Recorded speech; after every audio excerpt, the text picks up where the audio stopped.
The squirrel was magic!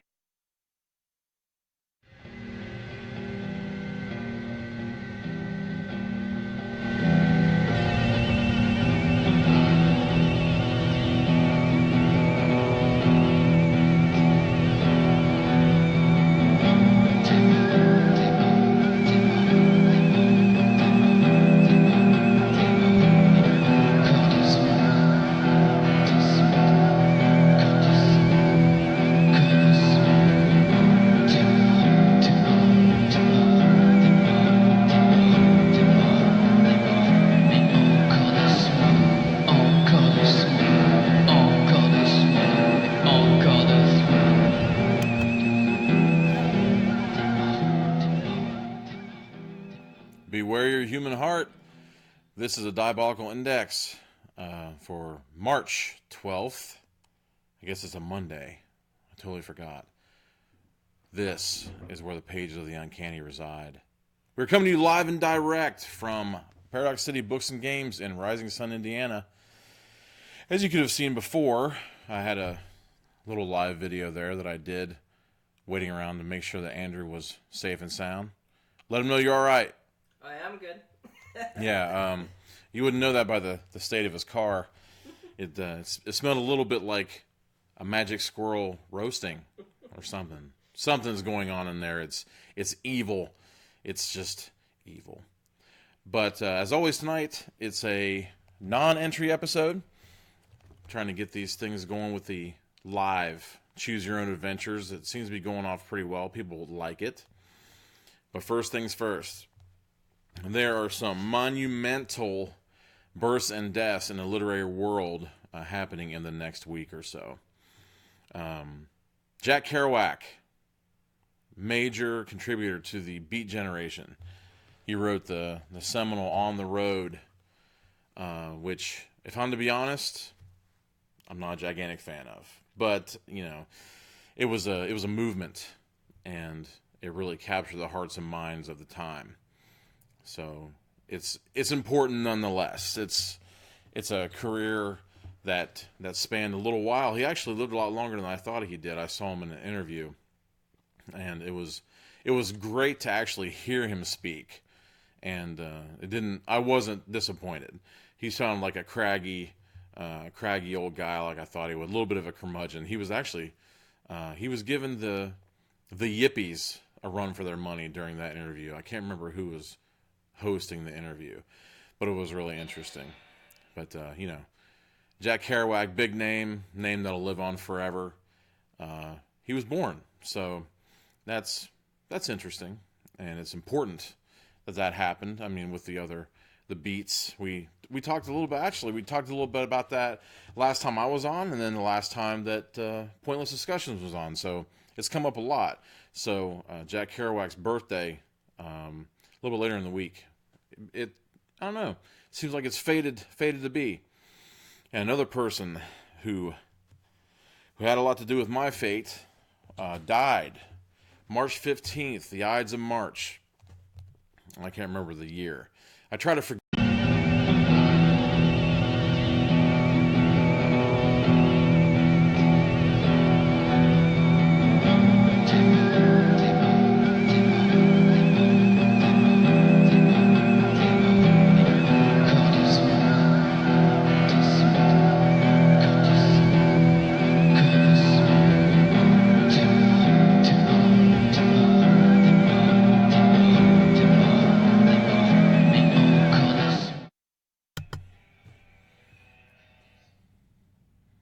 Okay, we back?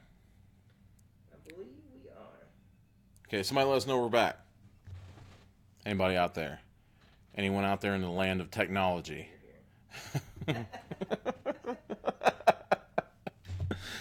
You know what it is? You know, I was just about to talk about something, you know, momentous and something from beyond got in the way. But I can't remember where I was in my story. I'm not sure if I got Going to the Tri-County. Okay, so I was talking about one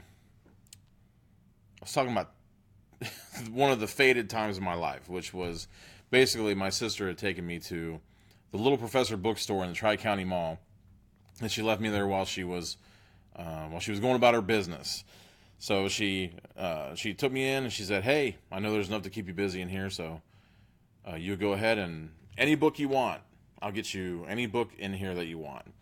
So as luck would have it, I saw this spine sticking out of the shelf up there, and I was looking up because I'm not going to say I was a little kid, but I was little enough for this to be tantalizing to me.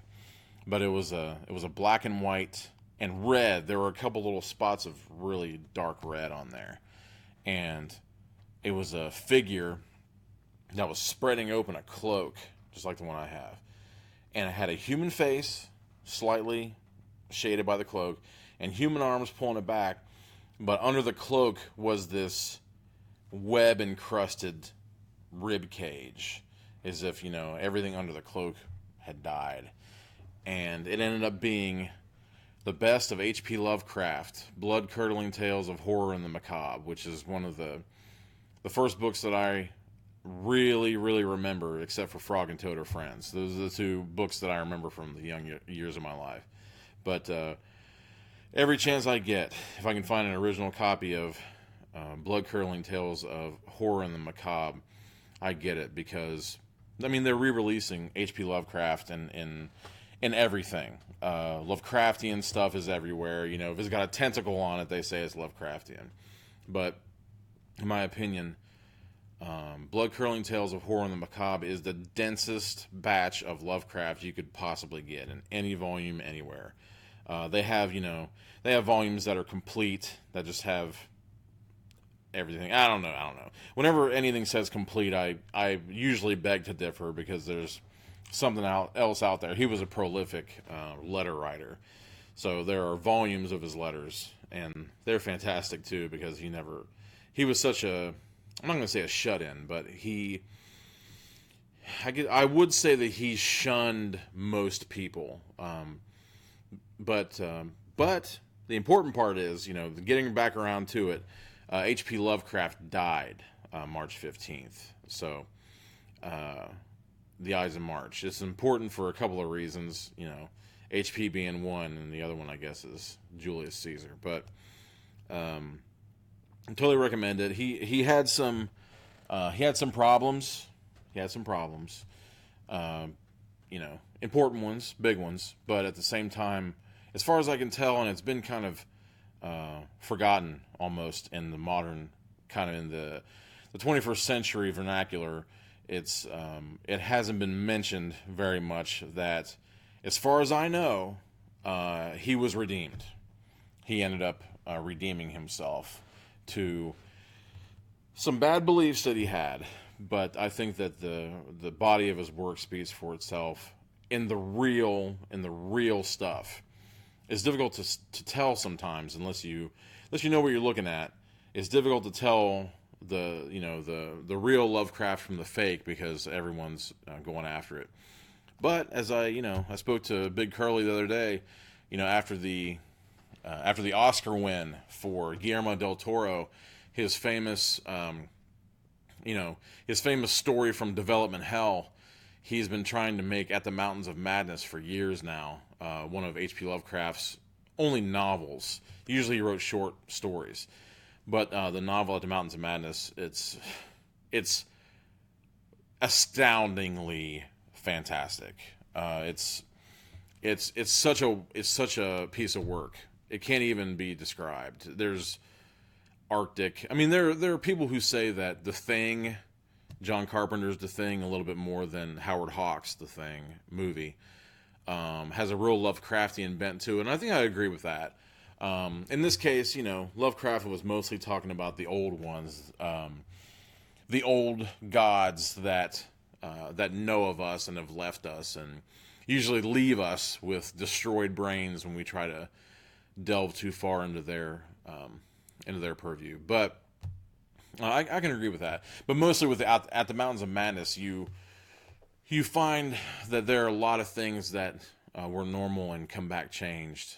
But I'm hoping like hell that Guillermo can get the funding to make it the way he sees fit now. Because if you've ever checked out, they've been posting all kinds of stuff about his museum tour where he had an exhibit of his different stuff that he's had in his home.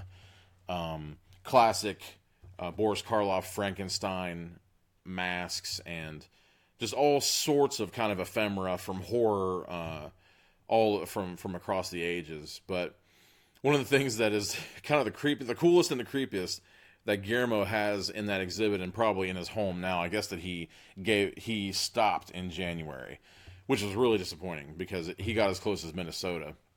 10 hours by car, I would have driven it to go see it. But he's got a life-sized, I don't know if you'd call it a doll or a statue, because the skin looks completely pliable and realistic. It's basically a double of H.P. Lovecraft, just kind of scowling at you, kind of has this like sour milk look on his face that he normally had when he was dealing with people that kind of couldn't hang with him.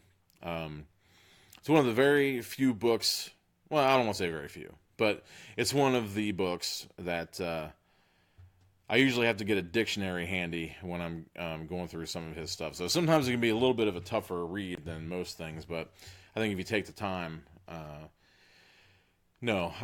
know if you take the time, you'll get something out of it, because it's just fantastic stuff. But that being said, okay, that's the births and deaths in literary history on two biggies, and there are other biggies that I left out. Tom Clancy's in there too, and a couple other people that are slipping my mind right now. But there are other important people, and next time I might get back into them, because I was doing it on the day that I do these, but I stray. I get a little bit relaxed, especially on non-entry days. This is the day when it's fun. So, speaking of fun, I almost forgot. I don't know if you guys saw the teddy bear, the conjoined teddy bear. You see this? I'll get up to the book. Yeah, I'll go to the conjoined teddy bear cam for this one. Back? Okay. Keep going. Check this out. Go down. There you go. All right. This is Ig and Ook, the conjoined teddy bears. They're wonderful. They even have they're not lacking an arm. They even got check this out. They got the third arm in the backs, and they're very, very happy. They love being here, as you can tell. But this was made by Peggy Archer from Chaotic Awesome Creations. You can still check her out on, she has a Facebook page for her stuff, and she's getting back into the loop pretty hardcore.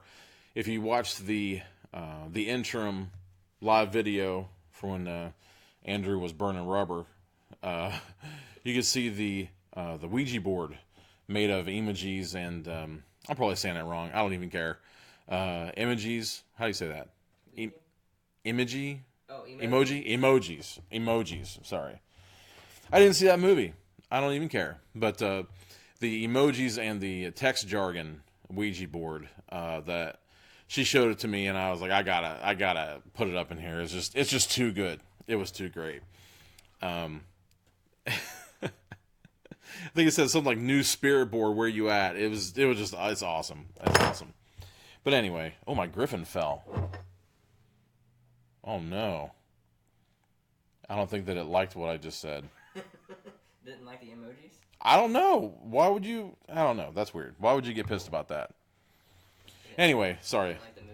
That kind of started. That's exactly what happened. I think that movie made like $20, something like that. I'm not sure. Hopefully none. And to be honest, I'm getting off track. This is, the non-entry. I feel comfortable doing that. But I'll take this time to say two things. Three things. Number one, I loved Wreck-It Ralph.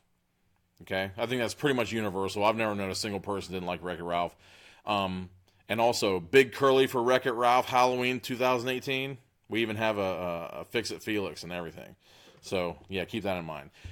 Second thing, I heard about Ralph Breaks the Internet. I'm not pumped about that because it seems like all the jokes they're getting into, the internet annoys me as it is. I'm not so sure I'd want to have... It seemed like he was walking through a crowd of people and like in a big courtyard setting, and there's pop-up ads just like bugging him the whole time and stuff. It's like, you know, I deal with that enough as it is. However, at the end of the trailer, when it kind of goes more into like the mobile games, where he was like feeding the rabbit this cake and stuff, that was cracking me up. So hopefully they kind of stay off the internet for the. I know they won't because it's got internet in the title, but hopefully they stay off of it for the most part. Try not to fall into the Imagi movie trap and make it good. The third thing is, I wish I would have thought of it myself, but as soon as I saw it mentioned, it makes perfect sense. Why would you name the movie Ralph Breaks the Internet when Ralph wrecks things? Ralph wrecks the internet. I think it actually even flies off the tongue better. I don't know. There must have been some sort of thing where they, you know, they felt compelled. Not sure. There is a point to this whole thing, and that point is Runaway Spaceship, Choose Your Own Adventure, number 30. Well awaited. Well awaited. Especially do this. Can you go into book cam real fast? I want to bring up this Admiral Akbar looking dude right here. I think it's kind of one of the best parts of the cover, because this is gonna be pretty juvenile, but I couldn't resist. It was just too awesome, and I think that it was actually recommend, or not a recommend, but more like a request from Pointless Paul. He definitely wanted. Wasn't it Paul? Yeah. Or was it Josh? Okay, yeah, Paul wanted to get in. In fact, let me show you the back as well. That wasn't included in the image I sent over. And this is the real deal. This is no reprint. This is no redo, reboot, remake, no nothing. This is the real shit. I can see all kinds of battle damage from kiddom in here. And in fact, whoever had this last, looks like they had 1, 2, 4, 12 through 30, and they also circled 27 and 30. So I don't know if that means those were their favorites, but 27 was the Ice Cave. In between that, you got the Evil Wizard, Trouble in Space, Tower of London. I know what happens in Tower of London, so that's some craziness. But number 1 was the Circus. I guess there have been a few different volumes of this stuff, but it was definitely a ways ago. 1985, September 1985, Bantam Skylark, by Edward Packard. So Susan Saunders wrote it, but Edward Packard copyrighted it. So all I can say is I think she might have gotten shafted on this one. There were a few different books like that had that kind of setup. Multiple authors would write for them, and then it would be kind of under the blanket of one person.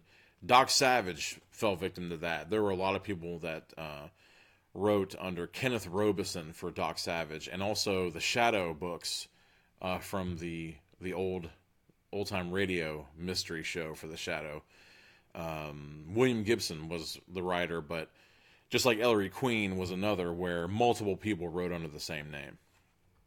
But I would say I digress, but this whole thing's about digression, so that's probably actually getting more to the meat of the problem. This was dedicated to Andrew Yankovic. It says V-I-T-Z, but I think that's Vitch, right? Andrew Yankovic. That's what I'm going to say. Another freaking Andrew. Somebody called you Andrew 3, just to make it easier, because we have, you know, in the Main Street Lurkers, which Big Curly's, I mentioned that on the promo last week. We got 2 Andrews in there, 1 Andrew here. So, next thing I know, I'll be pulled over by a cop, and he'll be Andrew too. I don't know. We're everywhere. They're everywhere. They're everywhere. But it's a strong name. It's a name of true men and true gods on earth. Maybe. Okay, so, give me the book cam, if you wouldn't mind, on this one. Sorry. I'm moving around all over the place. But there's an important, I don't know if you call it a warning, but it's at least an important message. And I'll read it for you. Read this first. Most books are about other people. This book is about you. What happens to you depends on what you decide to do. Do not read this book from the first page through the last page. Instead, start on page 1 and read it until you come to the first choice. Then turn to the page shown and see what happens. When you come to the end of the story, go back and start again. Every choice leads to a new adventure. Are you ready to take a ride on a runaway spaceship? Well, are you? Are any of you, or any of us ready? I'm ready. I've always said, if a spaceship comes down, I think that there's not a whole lot I wouldn't risk to go on a spaceship. So, okay, another illustration. It's going to be Cousin Sally and her folks in Florida. I guess it's supposed to be Cape Canaveral, back with the larger rockets rather than the space shuttle, which is kind of scary. I find those rockets kind of scary. We watched War Games last night. It's totally awesome. Recommend. Where am I at? Okay. I totally recommend War Games. It's a lot of the computer stuff looks dated. That's what I was telling Mel last night. I said, all the computer stuff looks dated, but they were actually a few years ahead of their time when they made that movie, and it's still gripping because all that stuff can happen now. It might even be easier. Okay, on to the Choose Your Own Adventure. You're visiting your cousin Sally in Florida. Sally's father, your uncle, works as an aerospace engineer at Cape Canaveral. He has invited the two of you to have lunch at the Cape. Now he's showing you around the Space Center. You and Sally walk through the building where booster rockets are joined to space capsules. And you climb up on a giant crawler, which moves the spaceships out to their launch pads. Those things are huge. I've never been to Canaveral, but those damn things are huge. Then your uncle gets a phone call, probably from a rotary phone. Does anyone know what those are? I was pointing out a phone booth and a card catalog in the library to Mel last night. She got so pissed off. He gets a phone call and has to leave for a few minutes.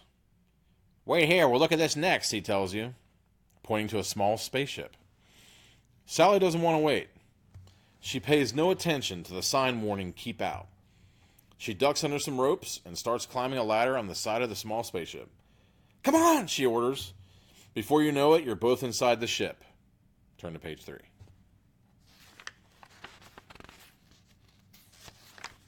All around you are switches and buttons and dials. Sally pulls the door closed. You know you shouldn't be here, but it is pretty exciting. Look, you say to Sally, real goldfish and 2 little beds. For chimps, I bet. We don't go for animal cruelty here at the Diabolical Index, but, they're probably having fun. Everybody's seen Planet of the Apes. Sally is poking around for a control panel. All these loose wires, she says. Someone could trip over them. So Sally twists the wires together. Sally is splicing wires on a spaceship in the middle of Cape Canaveral. I'm loving this. Broom. Let's go to the book cam on this one. There's a little reaction shot of what Sally has wrought on this little spaceship here. I'll spread it out. Good? Okay, she is terrified. As well she should be, because I don't know how many kilotons those things put out, but her face is probably squished into goo. Pull those wires apart, you shout, but the rocket fuel is already burning. You rush to the porthole. The ship is lifting off. There's a sign near the launch pad, unmanned Mars probe. Oh, yes. You're on your way to Mars, unless you shut off the power. But how? If you shut it off now, you might crash. If you try to shut off the power, turn to page 9. If you think you'd better take the ride, turn to page 15. I'll leave it up to you guys. I think it's pretty clear which way we ought to go, but I don't know. You guys surprised me before. Sometimes your kamikaze level is off the charts, wanting to set fire to the forest with your ass in there and cut off the branch while you're standing on it. I've seen you do it before, so.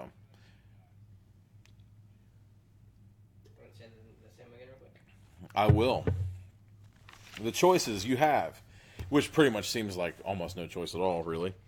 If you try to shut off the power, turn to page 9. If you think you'd better take the ride, turn to page 15. The suspense is killing me. We got 1 for 15. 1 for taking the ride. That's what I'm going to go with, too. I got 2 for taking the ride. I mean, looking at this fish woman, I can't even tell. It's asexual. There's no... They might bud and reproduce asexually. I don't know. But then again, this thing looks like something that lays its eggs on leaves in the middle of some marsh somewhere. So we shall see. Although it is wearing... this thing's built for travel because it's got 2 little tanks on the front with a little shield like a breastplate. It's got 2 tanks of water there. So It's terrifying though, because the water isn't going to its throat. It's like right in the middle of its chest. I sent you that image. Can you bring that up? Yeah. It might be a little bit clearer. But that would almost mean that since it's got two tanks there, that the tanks are actually punctured through the front of its chest and it's like feeding water into its lungs directly. That's terrifying. But maybe, I don't know. It's kind of a vaguely Fu Manchu-ish looking outfit he's got on. He's got the catfish, what do you call those, whiskers that hang from the lips there? Yeah, whiskers. So, I don't know. I guess that they did that so he'd be able to talk. Is this what you look like on Pointless? Is that one? That is exactly, actually, I think that is that what Paul's asking? No. Oh, I'm surprised. I'm really surprised. But I'd say that my outfit, I don't know. I was thinking that King Kerr Black and Moist from Pointless Discussions, keep an eye out for that Thursdays at 10. Pointless plug. In two different ways. But I think that I look more like kind of like the Grand Poobah or something like that. And also I was found in an alley, so I think I was kind of rough. So this is a little bit more regal than that. And although if I ever get the chance to revisit that character, I'm definitely having water tanks punctured through the front of my chest. I forgot that while we were doing that over there. It was a little more lewd. I'm going to tell you the options yet again. I think we got 3 for 15. 3 for taking the ride, and none for... I mean, see, this is an adventurous bunch. Although I am kind of curious as to what would happen if you shut off the power. I have a sinking feeling you try to shut off the power and can't. Oh, you think? I think. Or maybe you just go into the depths and you see that guy. I didn't even think about that. But see, that's strange, though. It has a spacesuit on? Well, it's kind of like a coat. I guess he's like covered from like head to toe in kind of like this plastic stuff or whatever. So, I mean, I guess it could be a thing, or it could be, I mean, they could crash into the sea and you go all the way to the bottom. That would be kind of cool. I don't know. But anyways, it looks like we got 3 for taking the ride on 15. I think that just for the heck of it. Just bookmark it. Yeah. So, okay. We're taking the ride, I think, right? Is that long enough? Yeah. Anybody else want to chime in? We got 3. Got 3. I'd say that's a good start. Give people a little bit of time to join the adventure later. Okay, page 15. You don't try to shut off the rocket's power now. Maybe you'll do it later. This is not an indecisive chick. She totally spliced the wires on an unmanned Mars probe in the middle of Cape Canaveral, buddy. I'm sure it's going to be just fine. Then the spaceship will be far enough from Earth to enter Earth's orbit and too far away to crash. Yeah, that's some positivity. This guy's an optimist. Whoever this narrator is, I think you got it all wrong. Strap yourself down, you tell Sally. You lie down on one of the chimp beds and fasten yourself in. The spaceship is moving faster and faster. Minutes pass. The first booster rocket falls. Man, this must have been a hell of a spaceship. It's got booster rockets and stuff. We gotta get out of the atmosphere. But this is weird, though, because they kind of made it sound as if... I mean, they must have been on some kind of big catwalk, because they kind of made it sound as if they just stumbled across this thing. They did say small spaceship, too. Yeah. So, this is interesting. The spaceship moves faster and faster. Minutes pass. The first booster rocket falls away, then the second. So there are 2 of them. My God. You see Sally's cap floating slowly away from her head. You're in space. And on your way to Mars, unless you think of something. I got a critique here. An unmanned spaceship leaving Earth's atmosphere.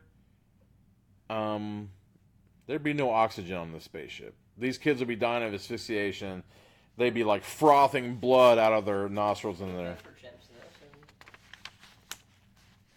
So what you're saying, what Andrew is positing here, is that they wouldn't call it manned if there was a chimpanzee on the trip. So obviously, this cat thinks that, I don't know. Maybe he's saying that monkeys are less than men. I don't know what he's saying here. I don't know what he's putting out there. Personally, I don't like it. I don't know what this guy's doing. I mean, he serves me tea at his home. So I'd like to think that he's got some culture, right? But I'm saying that there'll be oxygen in there because they have chimps on board. Like, I see. yeah. So maybe I'm selling Cape Canaveral and the NASA, the National Aeronautics and Space Administration. Maybe I'm selling them short by assuming they don't have oxygen on this. Time will tell. Okay, so people at the Space Center will get us down, Sally says. Yeah, awesome. Lois Lane move. Just kind of do whatever. Just throw it, 3 sheets to the wind, and then just expect someone else to bail you out. Whatever. I'm getting sassy. What's happening here? But this flight wasn't supposed to take off yet, you told her. How do you even know their computers are even hooked up? Or oxygen. Dude! Sally isn't listening. She's floating towards the control panel. I wonder. She pushes the button. No! You shout. You got to see this. This guy is so pimp. I thought it was the girl at first, but he's so pimp. Let's see if you can check him out. And just so you know, dear listeners and dear viewers, I normally never open books this way, and neither should you. I'm a trained professional. Because you will do some lasting damage. But hey, 1985, these books were made to last. I don't know where you're looking at me now. These books were made to last. It can take the abuse. Okay, so it's not giving you a choice. There's no choice. You're going to 22. There's a grinding noise. A tiny door opens in the wall. Out pops a package of dried bananas. So the control panel was put in for the chimps. So these children are as smart as monkeys. You undo your belts and float to the panel. I'm assuming that those are the safety belts. 1985. What are you going to do? I've seen Saturday Night Fever. It fires a thruster rocket. Whoosh! The spaceship dips to the right. You press another. The ship dips to the left. So what? You're still on your way to Mars, and Sally shouts, an old space station! An old space station. In 1985. No, they're not even out of the... I mean, they're still leaving. Turn to page 34. Okay, wait a minute here. There's not a whole lot of choice. Okay, that's better. You float over to a porthole. I almost said a pothole. Maybe you could land the ship at the space... This narrator is awesome. Maybe you could land the spaceship at the space station, send a message back to Earth, and be rescued. But the station looks so old. There may not even be air to breathe there. And you could wreck your spaceship trying to land. You're pretty sure your ship must be programmed to take you to Mars and bring you back safely. Maybe you ought to leave things alone. If you decide to dock with the station, turn to page 38. If you think it'd be too dangerous to try, even though you're in deep space, you're children, you might not have any air, you're eating bananas meant for chimps, and you don't know what you're doing. Turn to page 14. So, I don't know. This is not a group of panty waists or cold hearts or yellow bellies. Usually you guys go for the gusto and jump in with both feet, tear everything off with both hands, and then eat it. So I have no doubt that you're going to want to try to dock with the space station, even though it means certain death. I don't know what's going on with this narrator, but look, I've never done the thing myself, but if you look at some of these simulators and everything, in order to thread the needle using a spaceship towards a space station of anything you're docking with, you've got a margin of error that's about as big as a Dorito. So, and that's at distance, whatever you're doing. And you're moving fast, a lot faster than you'd want to, because I don't know if this chick's using like expulsion of air to slow their forward progress or anything. Or maybe she's just going to throw it at him and have him do it. I don't know. Maybe they'll find the corpse of a chimp in there and resurrect it to do their bidding. I have no idea. Because God, doc already. No nannies. What's that again? No nanny. What was the first thing again? My God, doc already. Oh, doc already. Yeah. What are the options? The options are, if you decide to dock with a station, turn to page 38. If you think it'd be too dangerous to try page 14. I would like to hope that if you don't try, you run out of fuel and you just fall. You have planet fall. You burn to a cinder and then you're dead. But then again, this has a rather colorful balloon on the back. Oh, rock on! Okay, this is much cooler. Oh, no, there it is. Okay. That's interesting. No, I got excited because on the back, it only had prices for Australia and New Zealand, so I thought this might have been a foreign copy of this. But the American and Canadian stuff is on the spine. So, I don't know. A recommended price in 1985 for this book with the Kiwis would have been $3.95. And with the Aussies, it'd been $2.50. So, not exactly sure what that means. If the Aussies are cheap, or if they're using dirt to pay for things. I'm not sure. When we get Canadian money. I suppose. What are we saying? 38 or 14? Are we docking, or are we heading back with our tail between our legs? And I mean, it's certain death. Either way you look at it. I got one for docking. Just one? Yeah, we got 3 people. And they're not talking. They're not. What? What's the matter with these people? But I'm gonna say. Maybe it's too juvenile. I mean, 2 weeks ago, I mean, Ophelia from Hamlet did lead us into like a terrorist bloodbath. Yeah. So, going back, but if this was requested, so we're going after it. So is it to be docking? We got 2 for dock now. 2 for docking. What do you say, Andrew? Are you going to shift the blame? Yeah, I don't want to dock. It sounds okay, hard. so, all right. So the man with the plan is saying to. I want to go to Mars. Trying to. Yeah, that's a good point. I guess if you. Travis just joined. Ask him what he wants to do. Who's Travis? You mean TJ? TJ, yeah. Oh, sorry. I don't know, man. I'm not used to that. I totally forgot. How you doing, Travis? Got another one for Doc. Okay, so we got Doc all over the place. TJ, we're in a spaceship with 2 children. They got an unmanned spaceship going to God knows where. God knows where. It's Mars. But they see a space station and they kind of want to dock, but then again, it might be too dangerous. Which one do you pick, TJ, of the Fabulous Heckles and Horror podcast? Paul said Doc, so we got 3 for Doc right now. 1 for Keep Going. Okay, so we got 3 for Doc, 2 for Keep Going. I don't know. TJ is a mischievous customer. He might go for the Keep Going just to have a stalemate. We'll see. Cold tea. Gots to love it. That's what happens when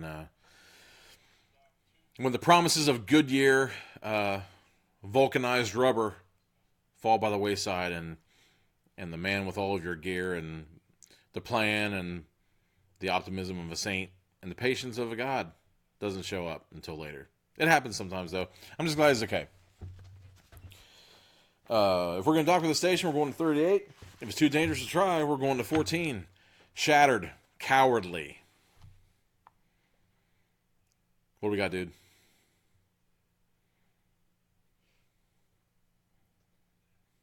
I remember these books.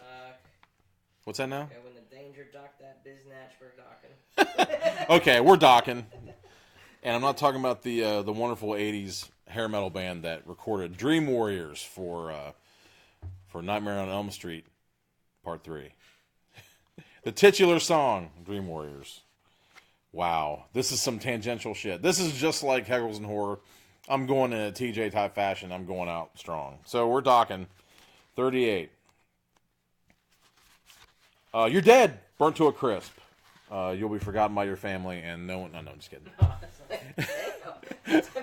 Maybe, you never know. You never know. One of these nights, just to avoid copyright infringement, I might just make up the whole damn thing. I am capable.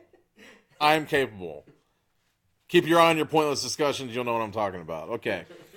38. You'll try to dock with the station.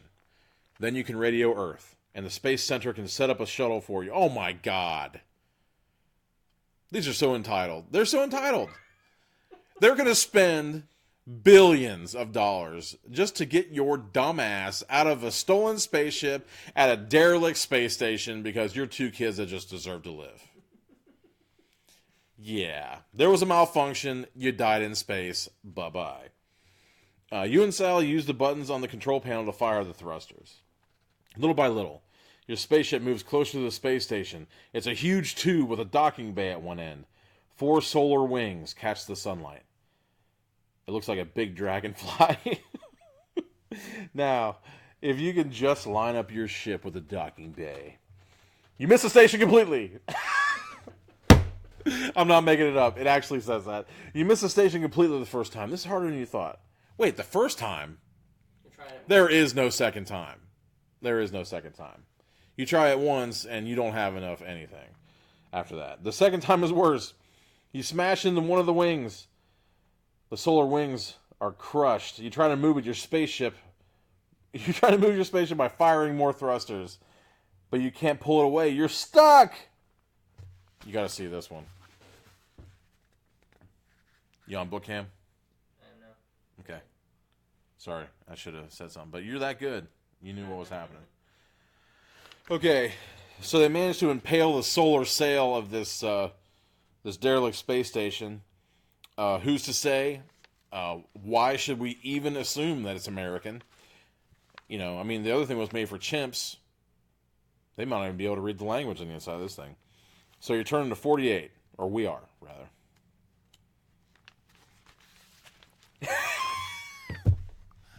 This is great. Okay, I'm sorry. It's time for a spacewalk. You tell Sally. That's not even what I'm laughing at. I'm not even laughing at the fact that they think they're going to make a spacewalk a extravehicular event. I think that's what they call it. Something like that. EVA. Extravehicular something. Can't remember now. Luckily, you've seen a lot of them on TV. You find 2 chimp spacesuits. It's not easy putting them on. The legs are too short and the arms are too long. Hey, let's not be judging now. People come in all shapes and sizes. I mean, you see me, you see TJ, you see Andrew, you see Mark and that Andrew on the Animonkai podcast Wednesdays at whatever. Yeah, so it's all ishes around here. 9-ish, 10-ish, 11-ish, Wednesday-ish. I don't know. Whenever we can do it. I am losing my mind. You open the hatch. Finally, you're dressed. That's probably going to be on my tombstone. Finally, you're dressed. You open the hatch to outer space. Slowly, the two of you work your way down the solar wing to the tube, to the airlock. Together, you turn the handle and push it open. It's not locked or anything. That's cool. Pressurized? Don't know. You're inside. Sally opens the second door to the cabin. The good news is that the air in the cabin is fine. The bad news is that the space station belongs to China, and the astronauts are what? You want to take a guess? Put on book cam. The astronauts are pandas. Because why not? This is 1985, and by God, that's what they would be putting on space stations, would be pandas. At least there's 2. I mean, I heard the pandas are notoriously difficult to get to find each other sexually attractive. So, if you're stuck in a space station, guess what? What's wrong with pandas, Sally says. They're so cute. Pandas eat only one thing, you groan. We've just traded bananas for bamboo shoots. The end. What? I kid you not. You're gonna die. Oh, there are kids and stuff, too. There are little pandas in the back. So, they're all staring at you. All they have is bamboo shoots to eat. You're dead. Just like with every outcome. But, okay. So, that's what I have to say, usually it's the cowards that get the shafts in these things. These kids were daring by trying to... They punished them. Wow. That's rare for this, at least in the non-entries. Usually, when you go for it, you end up getting rewarded. Fortune favors the daring person, so... That's in the D&D one, it took us forever to die. It did. Oh, yeah, that's right. I'll be honest, I totally forgot that one was a Dungeons & Dragons book, but...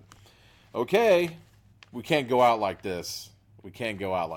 So, let's see. We got to go before that. So do you want to go back? Let's see. Do you want to go back to docking or not docking, or do you want to go back further than that? Because it looks like there's a lot of stuff. What does everybody want? Okay, everybody. Do you want to go back? Actually, there aren't a whole lot of choices. Looks like you go to this page for that. Yeah, I mean, it seems like one of the last. Do you remember what one of the last choices was before the docking versus ditching it? Going out with a spacewalk or whatever. No. Before that. Yeah. It was like Okay, there's the bananas. The engine or going. Oh yeah. Right in at full throttle. Ooh, yeah. There's a lot of cool stuff that happens here. But okay, so take the ride, shut off the power. That was the first one. So we're back in this again. We're back at let's see. I guess we're still at Cape Canaveral. She just spliced the wires together. So the question is, no, there's no question. No, we're just picking the other thing, right? Yeah. Yeah. Sorry. Okay, so we're shutting off the power. Page 9. There are no choices. Sorry. Ooh. Okay, book Cammy. It's kind of a cool one here.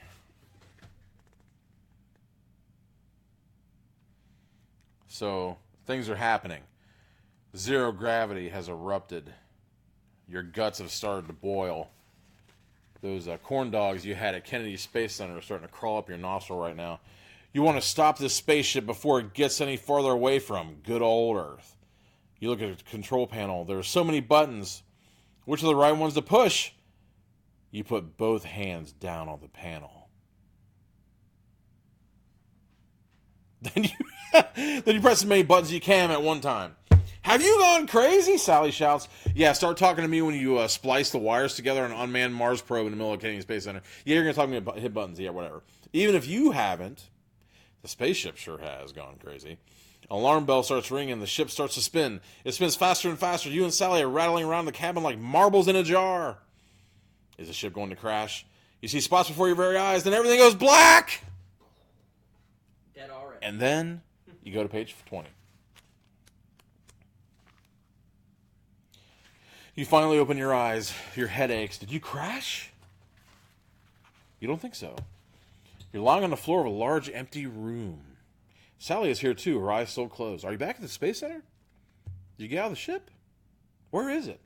You look out your window and see that you're on a spaceship shaped like a donut. It's moving slowly above an ocean.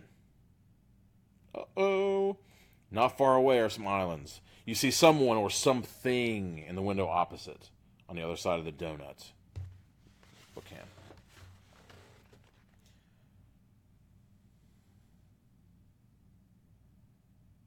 What is it? What's happening? Could it have anything to do with the bodily modified fish? Have you and Sally been picked up by space aliens? There's a hatch in the floor. You could get out now and swim to an island. But can you be sure this is Earth? Besides, wouldn't you like to take one good look at an alien before you leave? Oh boy. If you decide to get out while you can, turn to page 24. If you want to look around first, turn to page 29. Are we looking around or getting out? Are we getting out? Well, what is this? I'm trying to see what this means, because it's saying get out. Okay, so you're getting out and swimming to an island, or do you want to look around inside the cabin of wherever you are? It says it's a room, but I see some portholes and stuff. Actually, some of the portholes look like fish mouths, sort of. I don't know what you're getting or giving on that one. It's kind of terrifying. But this is a children's book, so get your face out the gutter. And remember, these kids are still using security blankets and stuff. Maybe. I don't know. She can splice stuff. Maybe her dad is some crazy survivalist veteran that told her that a machine, a metal chassis covered in human flesh that can actually smell like a human being, talk like a human being, mimic your parents, wear clothes, drive around in cars, and shoot guns is coming for her because in the future, sometime, she's going to have a child, and that child is going to be the leader of her resistance. Maybe that guy was kind of like that. I don't know. I don't know anything, but this is... We got one for wants to meet some aliens. So that's swimming away from the ship. Well, I don't know. Staying around? Too? I don't know. Well, I mean, I guess it can go either way. Well, yeah, the inside has that fish mouth, and it's got one of those doors that kind of... I don't know how you explain it. It's got those metal pieces that kind of like open. I guess it's called I think it's called a fisheye. Oh, boy. I'm learning all kinds of stuff. There are so many connections here, although they're using really shitty plumbing. Oh, she might get out. Oh. So, swim to an island. So, get out while you can, swim to an island, page 24. If you want to look around first, see what's going on in there with all the fish, everything, go to page 29. So, it seems like something's fishy around here. Oh, God. Yeah, I gotta drink some cold tea on that one. This is just basic Lipton. It's not the wonderful Churchill cinnamon spice that I normally get at the Nut House, but I was under duress. I went in the other room and I just started fishing around and stuff. Mary says go to the fish eye, so stay in the ship. Okay, but yeah, I was fishing around under the counter in there, and I found a packet of Equal and a Lipton tea bag that looked like it may have been used by Benjamin Franklin. So maybe that explains everything. Maybe the tea had been in there so long, it had been there since the advent of the art gallery, and I'm just hallucinating the shit out of this right now. There was actually, I think it said East India Company on the side of the tea bag, so I'm not sure. Jack Sparrow probably fished it out of a fish's belly button somewhere in the East Atlantic. I'm not even sure. Who knows? I don't know. I don't even know anything about geography. He probably wouldn't have run anywhere near there. I'm not sure. Okay. Time's a wasting. Are we swimming to an island? Possibly to be eaten by any number of indigenous spiny fish with gigantic, God knows what, gigantic air lobes and crazy amphibian feet. Loser, get you some Earl Grey. I was under duress. I was looking at... Who said that? Mary? Jennifer. Oh, I should have known. Why did I even guess? I don't know. So we got one for staying and one for 22. But hey, on that note, on that tip, anyone who feels squirrely, like to donate some tea, go for it. I'm up for practically anything when it comes to tea. So, there are a lot of different ones I haven't tried. I probably haven't tried almost all of the list that Danny DeVito gave the cop in that moment in Throw Mama from the Train, where he was just about to get thrown in jail for murder. If anyone's seen that movie. If you haven't seen that movie, we're going to have problems. Throw Mama from the Train, Danny DeVito. Check it out. Okay, so, are we swimming or are we visiting? What is the verdict? How are we looking? We're looking one for each. Oh my God. You know who's usually the tiebreaker here? Me? Usually. Although, I don't know, TJ sometimes he breaks the tie when he's in the neighborhood. So... Did everyone see the shop earlier in the little, the interim video? I wouldn't call it a promo because it was just kind of, letting you know that we were still here for you. But some of you have seen the shop before and some of you haven't. So I thought I'd walk around and show you a little bit of the sites, all the volumes in here, and the other assorted junk. You know what happens. It's entropy. You put one dish in, I say this to everybody. You put one dish in a dishwasher, and you think they don't breed, but overnight, you're getting up in the morning, you got 8 in the dish strainer. I said dishwasher. I don't have a dishwasher. A lot of you people might, but I don't. Just like in here. All right, we got two for swimming. 2 for swimming. And one for staying. 1 for staying. So we're swimming. What did you say? Swimming. So you said swimming too, as well as those? Okay, 3. 3 for swimming. No one wants to see what's going on. You're getting out while you still can. Okay, if this is an alien spaceship, it could be headed for a place a lot farther away than Mars. And you're not anxious to find out just where that might be. You unlock the hatch and pull it open. The ocean is about 8 feet below you. Now all you have to do is wake up Sally, and you better hurry. Whatever you saw through the window probably saw you, too. Sally! Sally! You whisper. Her eyelids twitch. Come on, wake up! You shake her a little. What? Sally says. We're getting out of here, you tell her. Where? Sally asks. I'll explain later, you say. You pull her over the open hatch. Jump! Okay. Not really that fantastic. He's just saying, hey, there's a porthole, and you're falling probably twice your own height down to a unknown ocean swarming with living things. Turn to page 42. I got a bad feeling about this. Why should I jump, Sally says, looking cross. You are the idiot that spliced the wires, he said. No, he didn't say that. I made that up. You don't have time to argue. You give her a push. Splat! Sally does a belly flop. Ooh. You're right behind her. The water is shallow and warm. And you don't have to swim far to swim to the nearest island. Most important, you're sure this is Earth unless they have McDonald's in outer space. Haven't you seen Pluto Nash? You look up. The alien ship is silently moving away. It's almost exactly the color of the sky. If you didn't know it was there, you wouldn't see it at all. Sally doesn't see it, and she's splashing around very angrily. You decide to explain everything to her immediately. Then, after you reach the island, you can both decide what to tell Sally's father. You have to explain what happened to an unmanned rocket to Mars worth $70 million. And your story had better be good. The end. Okay, I have a serious question here. They brought up McDonald's, and unless there's some sort of detritus, fry boxes floating in the ocean, they don't mention it again. And I don't see any golden arches in this illustration. So I don't know what he's talking about.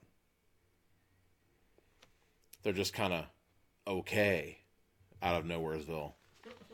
I don't like it. I don't like it. That's a soft option. Just kind of jumping out of the thing, and all of a sudden you're okay. And also, there's no explanation as to why it was donut-shaped either. Unless it's some kind of fish thing that I'm missing as well. What do you think? Why was it donut-shaped? I don't know, maybe it's just like a... What's it look like? Oh, wait a minute. I wonder if it's supposed to be like a inner tube, like a... Jennifer said, where the hell is my aliens? like a lifesaver. Well, Jennifer, to answer your... My hero there. To answer your question, Jennifer, your aliens are coming up because we're getting... we're going to look around this thing. I say let's stay on the ship this time. It's the only other choice. Yeah. We already did the other one. The stinking... It just kept going, didn't it? It just didn't give you a choice. Well, no. It said if you decide to get out, it's 24. If you want to look around, it's 29. So I just went back to there, and we're going to 29. Because we're looking around the fisheye area. Oh, boy. Okay, you want to see this one. It's some kind of sea creature begging for its life. It kind of looks like... It kind of looks like Jar Jar Binks, which is exactly what he'd be doing if I ever met that sucker. He'd be begging for his life in that crazy quasi-slave impression that he's doing during that whole movie. He ought to be ashamed of himself. Wish Qui-Gon Jinn would have just looked over and brandished his lightsaber and just slit that sucker in half, and he just like shish kebabbied him, put him on the spit. Because I don't remember them ever eating anything until they go over to Shmi's house. But anyway, that's the prequels. We don't care. Right on. If this is an alien ship, you wouldn't mind taking a closer look at an alien. I don't know what that means.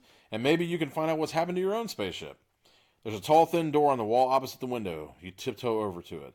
Slowly, you swing it open to an empty hallway. The air is hot and damp as a steam bath.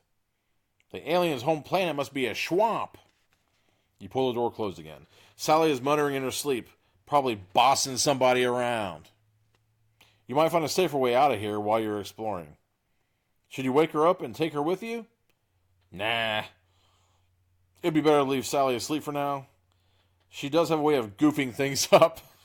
Is she the reason you got in this mess in the first place? I didn't say that. They did. That's the last line.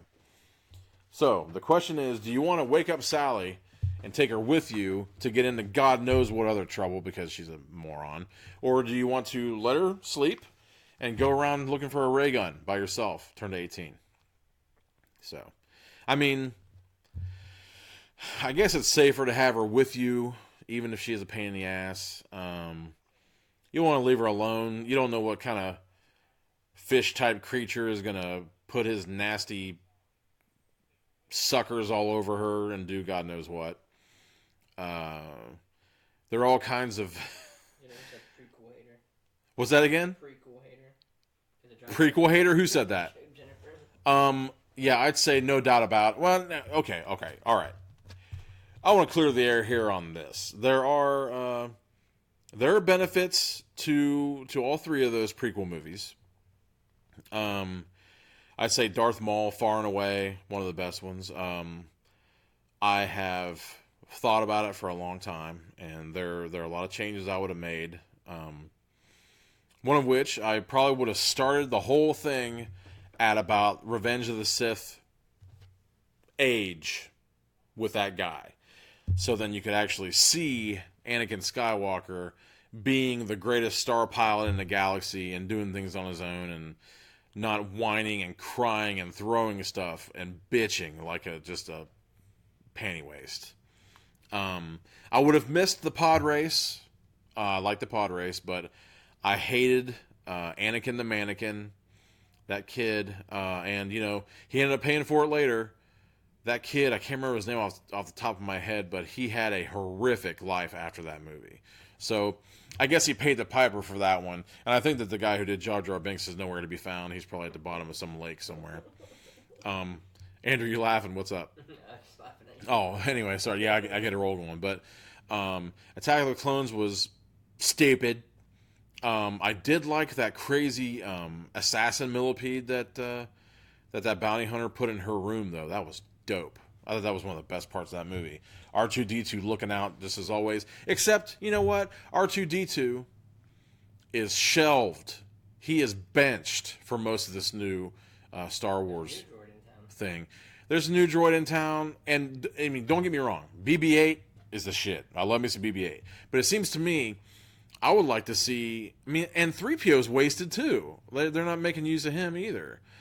I mean, if you're not going to make use of 3PO and you're not making use of R2-D2, you might as well kill him, get some emotions in there, bring back a K2SO type droid with BB-8 and remake it, reclaim it all over again. So you have, you have the bitchy tall droid and then you have the cute little round droid. They ought to be doing that. Leave 3PO and R2-D2 out of it. If you're not going to use them, don't just have them sitting in the background. Although there was kind of a cool 3PO moment in Last Jedi. But anyway, what are we doing, folks? Are we waking her up, or are we moving? You got, don't digress, Mr. Easily Distracted from Jennifer. Also, don't speak what you know nothing of, I guess Star Wars, I don't know. Somebody tell me I don't know nothing about Star Wars? Oh, she must be talking about the extended universe. Oh, okay. She's probably talking about the extended. She's a big fan of the extended universe. And so do I. What I've read so far, it's actually a crying shame that they've kind of just truncated it and balled it up and threw it away. Although they are taking parts of it, it seems like they're kind of doing a low pan thing where they're taking what they want and leaving the rest behind, like our salad bar, where they, I guess they brought Thrawn. If anybody knows who Thrawn is, she does. They brought Thrawn onto Rebels, and I guess they named one of the newer Rebels characters Jason, like one of the famous. I can't remember if Jason was one of the twins of Han and Leia in the later books, but it was kind of a cooler transition than Kylo. But I don't know. I like me some Kylo too, so I don't know. Who knows? But are there? What are the choices? The choices are we going to wake her up? It's a dippy choice, but are we going to wake her up to bring her with us to explore this place, or are we going to let her sleep and explore on our own, He-Man Woman's Hater Club style? I don't know. There are bad things that can happen to her while she's asleep, or she could just get in the way and end up getting you tanks of water punched through your chest as if they think you can breathe like they can, and then you end up drowning and asphyxiating in your own lung butter. I don't know. We got one for Solo, one for waking her up. One for Solo, one for waking her up. Now, are they talking about Solo as in going by yourself, or Solo as in all the Solo stuff from Star Wars I've been talking Solo about? Going by yourself. Oh. And she says Jaden and Jason. Okay, so yeah, all right, I was right. I was going to say one of the twins, but maybe in the back of my head, I didn't want to say Jaden because of all of the bad memories that cooks up with Will Smith's little errant prince running all over the Karate Kid series and that stinking After Earth. This is not a movie podcast. This is a book podcast. Sorry about that. It's getting me going, though, but... there are some things in the pipe. I don't know. Andrew 3 was talking about some movie stuff, and there might be some more podcasts coming. The list of Magic Scroll podcasts is growing ever larger weekly. People are actually fighting per position. We've had people talking about their, they don't know what our schedule is. They don't know when to get on because they might interfere with someone else's because we got so much stuff going. But I love it. It's awesome.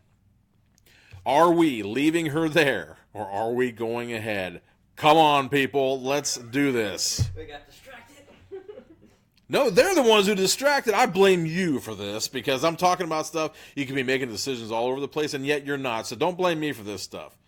Camera. River said stop. Just do the one that gets us aliens. Well, I don't know. I don't have... There's no information here. I'm gonna say leave her sleep. She already got you into this mess. He's a tiebreaker, love maker. Oh, sorry. Okay, anyway. Okay, we're exploring the ship on our own. Page 18. Instantaneous death. No, that would have been great. You're sure things will go smoother if you explore on your own. You'll come back and wake Sally up later. You peer around the door. Then you step out into the warm, damp hall. You see many rooms like the one you just left, but they're all empty.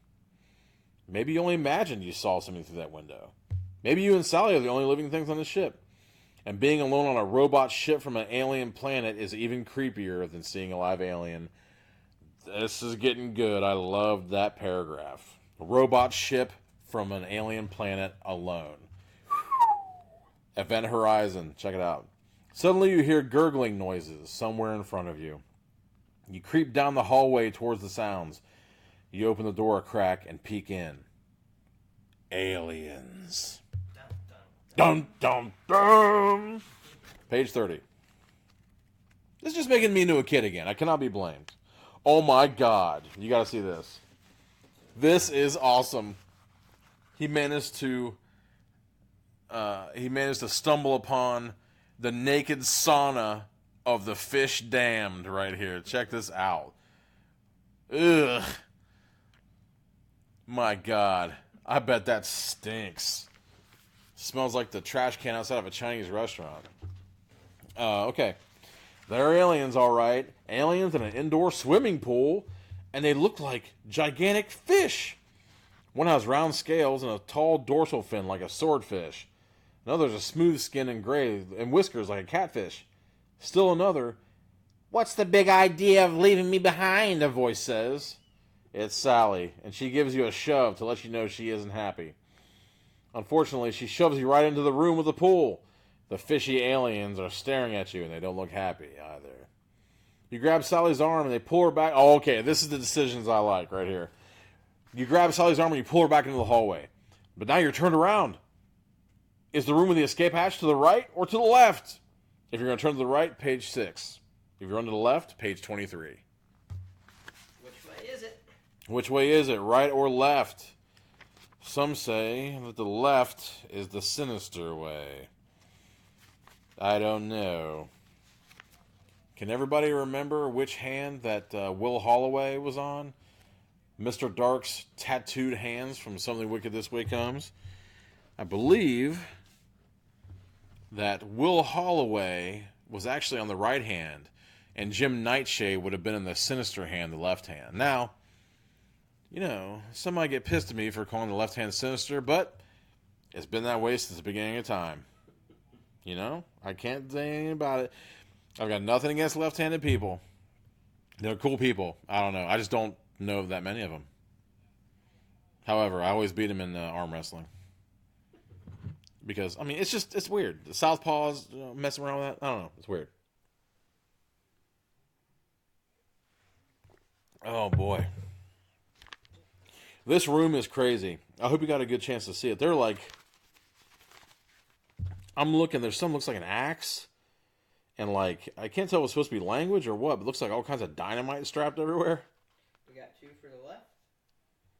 2 for the left. I'm going right. Okay. 2 for the left, 1 for the right. I think I'm going to go ahead just slightly and make sure we're not just going back the way we came. I don't think it's possible, is it? Was it going to turn in the corner and go, there's going to be pandas there? Okay. All right. Oh yeah, the damn pandas on that. Okay, I'll have to admit, I got a pretty good imagination. I was not expecting pandas on that space station. But hey, personally, I think it would have been a little bit cooler if like it would have been like Red China and the pandas were like communist Russian with like, I don't know, brush cut hairdos and all that stuff. Is everybody going for the left? Are we at a tie? Is it an impasse? Where are we at? We're still same. What was it? I forget. 2 for... 2 for left, or right. 1 for right. Okay. Give it a few more seconds. I don't know how long we're going. I was rambling like a son of a bitch. Where are we at? How long we been on? Oh, how long we been on? Yeah. I just don't want to run over. An hour and 11 minutes, but there was a... I guess we did have a lag. Okay, so, all right. So it's probably about 10 minutes. So we're probably looking about an hour. Yeah. Hour of me rambling. Who wants to watch it? I don't know. Probably you. Probably you. So let's give them like a few more seconds. Repeat what we were going to do again? We are going to go to page 6 if we go to the right, and we'll go to... Who? I don't know. I think that's my mom. You want me to let her in? Come on in, Mom. Oh, no, she probably won't come in. But hey, Mom's, stopping by she probably doesn't know what's going on. I think I've mentioned it to her, but she doesn't get on the internet all that much, let alone Facebook. She's one of the lucky ones. Okay. Turn to the right, page 6. We're going to the left, page 23. I think we're on for the left unless someone tries to stop me. Will it be you? Which one of you? Who's going to pick? I need 2 going to the right in order to go right, but I think that we're heading left. Any changes? Oh, God. He's looking it over right now. But we got to keep a good eye on it because something sabotaged. Wait, I didn't even think about this.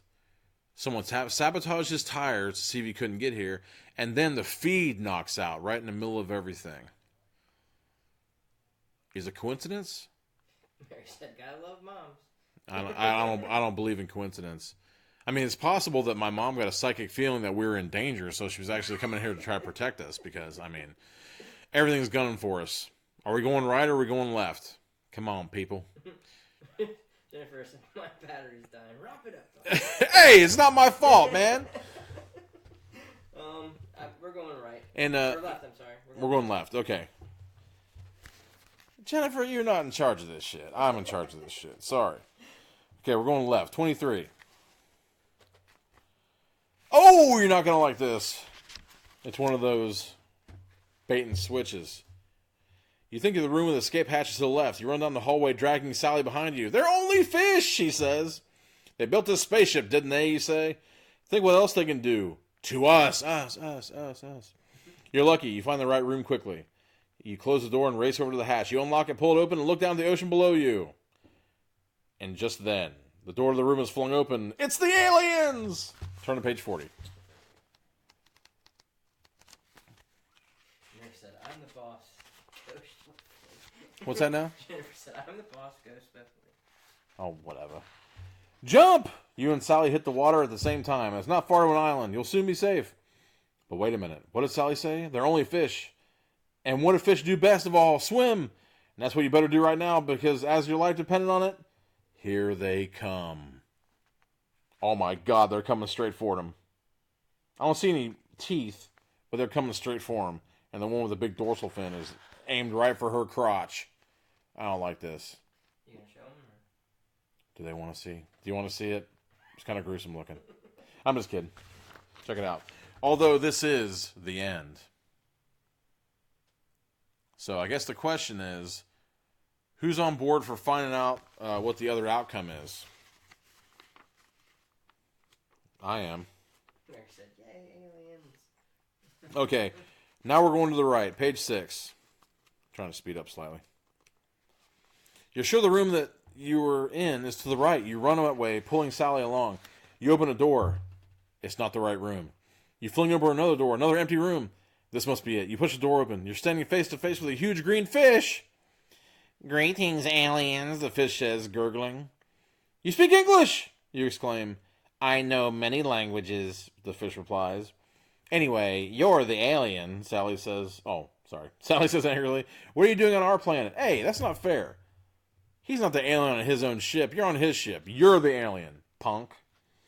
There are too many of us, the fish answers. We are looking through the galaxies for new oceans. Uh-oh. Earth might be taken over by talking fish. Page 37. Wait. I forgot. There's an illustration there you may want to see. Okay.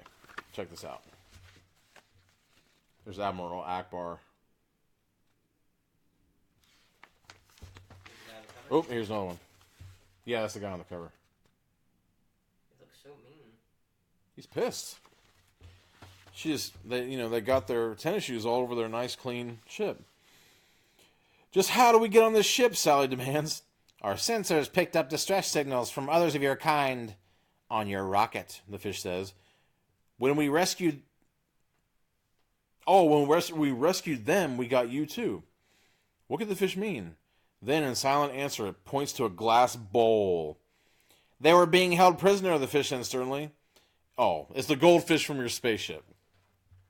They weren't prisoners, you explained. They don't mind being in a bowl. They're pets. Then perhaps you won't mind, the fish says. Mind what? Being my pets on the planet Nebulon, the fish says, gurgling as guards carry you and Sally away. The end. Awesome. Awesome. Awesome. I couldn't be more happy to know that these kids are going to end up in a glass bowl, probably filled with water. They got what they deserve. They got what they friggin' deserved. They stole he said like $70 million spaceship, goes out in the reach of God knows what, you're tagging along with this idiot, and then all of a sudden you get, those goldfish, they got their justice. They got their justice, Who knows, they might be considered royalty on that planet, on Nebulon. And, I am happy. That was like the best way that could have ended, except, maybe having them put like hooks through their cheeks or something like that. But Fishing with them? yeah, I couldn't be more happy. That is so awesome, especially when you think of the implications of that. That's like some kind of Twilight Zone shit. They end up being put in these glass bowls on Nebulon. Who knows if there's air? It might be one of those things where, you take home a lightning bug in a can and you think it's going to be just fine. You know what I'm saying? But anyhow, Choose Your Own Adventure, number 30, Runaway Spaceship. What a blast. I've been totally cheesing this whole time.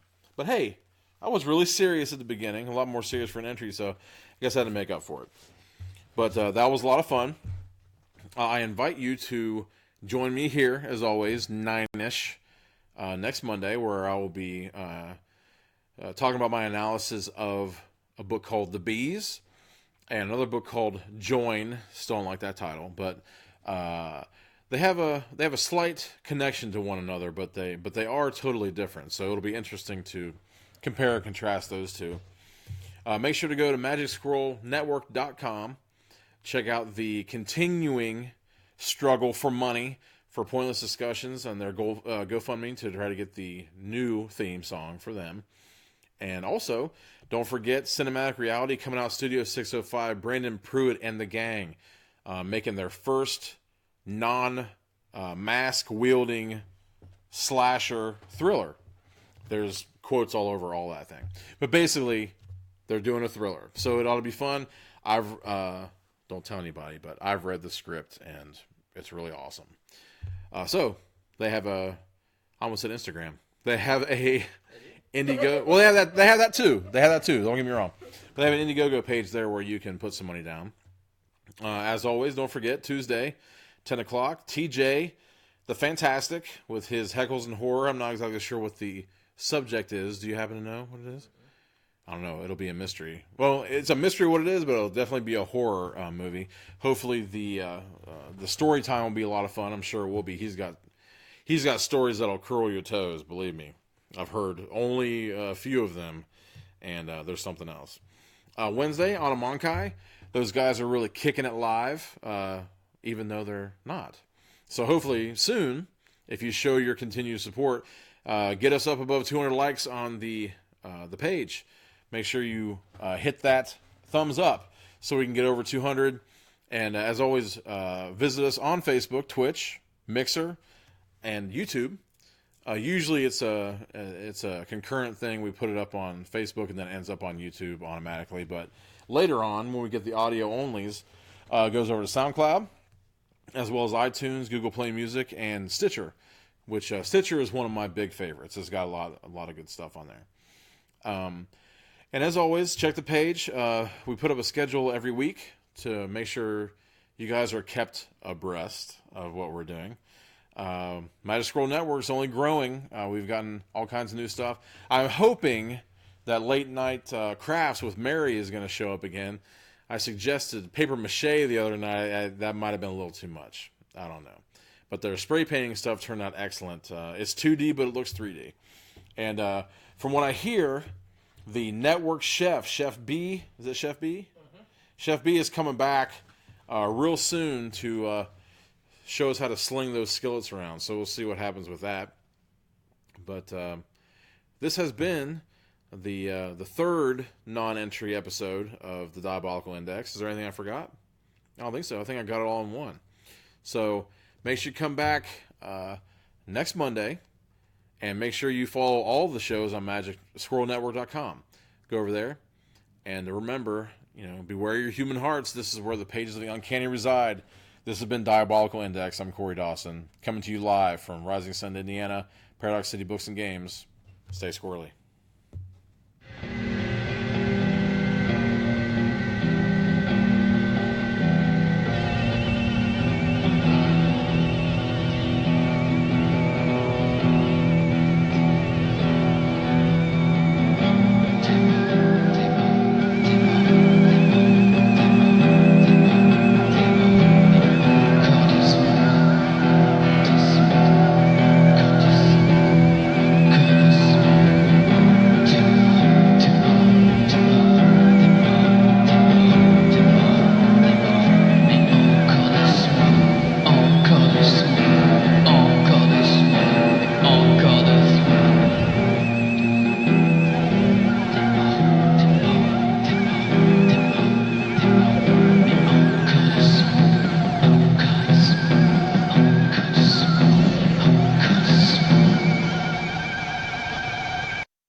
The squirrel was magic!